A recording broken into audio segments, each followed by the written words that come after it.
Hi, a last significant episode of my Milanese childhood was my cry for a doll. That's right, a doll. I don't remember where I saw her and why I felt an unbearable attraction for her. It must have been some kind of Barbie, or one of those sub-brand substitutes with two big faces and rough features. I remember her flowing hair, her vivid eyes, and their barely sketched dress. The impossibility of touching and caressing her hit me like a hand to the throat. "I want a doll with long hair! I want a doll with long hair!" I just whimpered, screamed, and stamped my feet on the way home, while my parents dragged me by the arms. "Stop whining, boys don't play with dolls." "But I want it," I said. "I want that doll." And, uh, and they said, "Either you finish it, stop whining, or we hit you." So my first desire for a doll with flowing hair was mortified. With which, with that doll, I could play and vent my repressed sensitivity. I must have been 4 years old, perhaps. At that age, why should a shy and introverted boy like myself be stubborn about a little girl's toy? It was the first manifestation of feminine drive that much later resulted in transgenderism. A psychic state, a personality trait, a deviation from pre-established standards that the world is still too immature to fully grasp. A woman trapped in a man's body still sucks too much for contemporary morality for a human being to talk about it freely, face to face, without being ashamed. In any case, I no longer let my parents know about my desire to play with female stuff. Even then, in those "a male must not," or "shut up," or "take that," or "we hit you," or when they say what you want is wrong, I I just sensed the monster of prejudice that, if it permeates the ethical code of an entire society, it can arrive to crush without mercy those who violate it.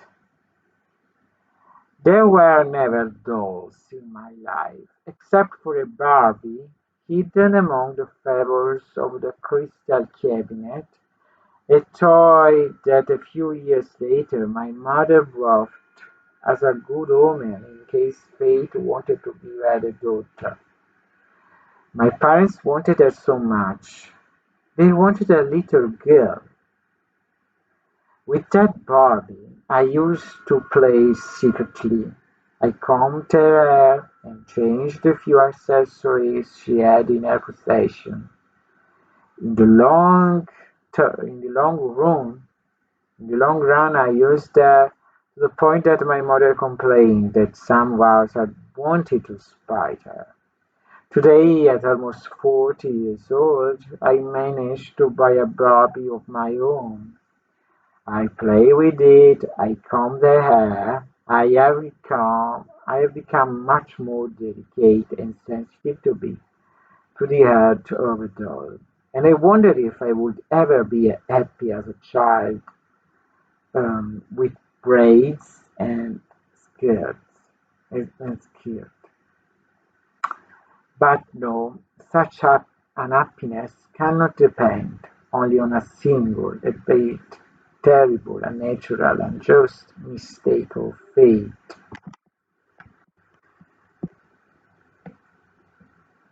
I still remember my last day in Milan. I don't know why. Perhaps I had foreboding that that fateful hour would mark the beginning of the long winter in my life. The tentacles of the thought would grab and shock me like little by little, plunging me into an abyss of ignorance, discrimination, humiliation, and abandonment. But I repeat, mine could only be prejudices or baseless beliefs.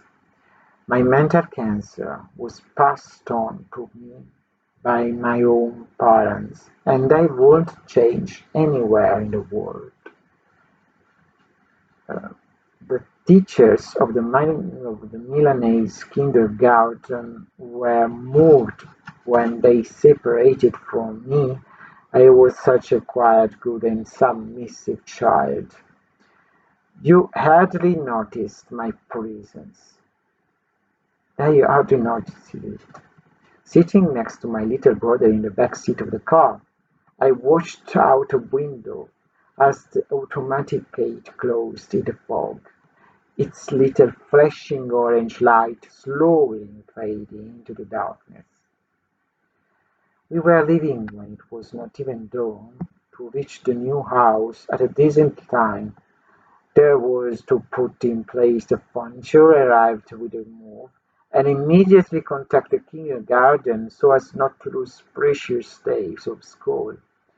I was excited too. A new life was beginning, and I was old enough to notice it. The two new kindergarten teachers struck me because they were very different from each other. One was tall, blond, and stern enough to resemble the classic German stereotype. The other was short, stocky, and always kind.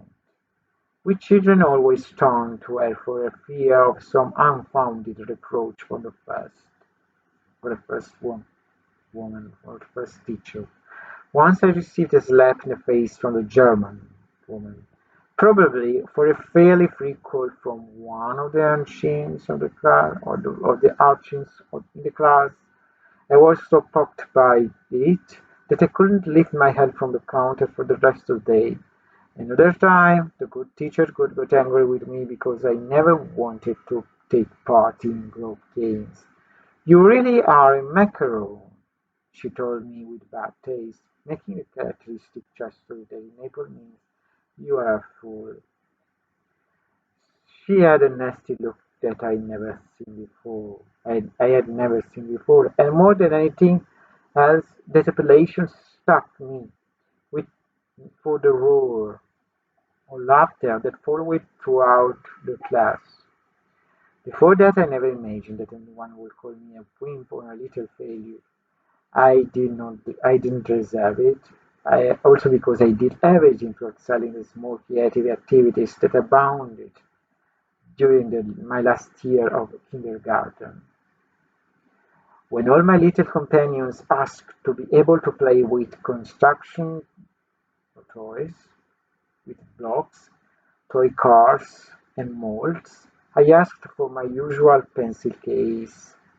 The teachers were happy to oblige me because my works were always very accurate and detailed for a kindergarten pupil, and enough, without exception, hanging on one of the walls of the classroom. I drew houses, trees, streets, clouds, suns, and stars, always varying the arrangement of the shapes to obtain the most diverse effects.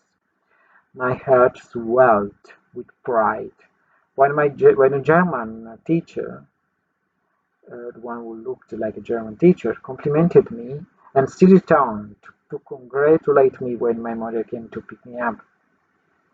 She said, "Your son has a tremendous gift for concentration and creative expression.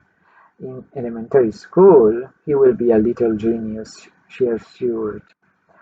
My mother listened and took me home without saying anything. "Had you only there, only in the classroom, at school, because I liked having someone who praised and encouraged me.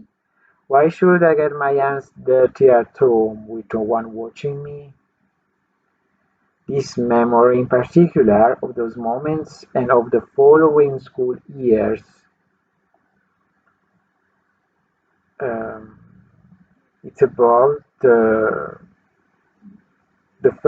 my first school years. In private, my parents never told me they were proud of myself. Only the teachers did it. So it's enough for today, and we will continue in the next video. Thank you for watching. See you.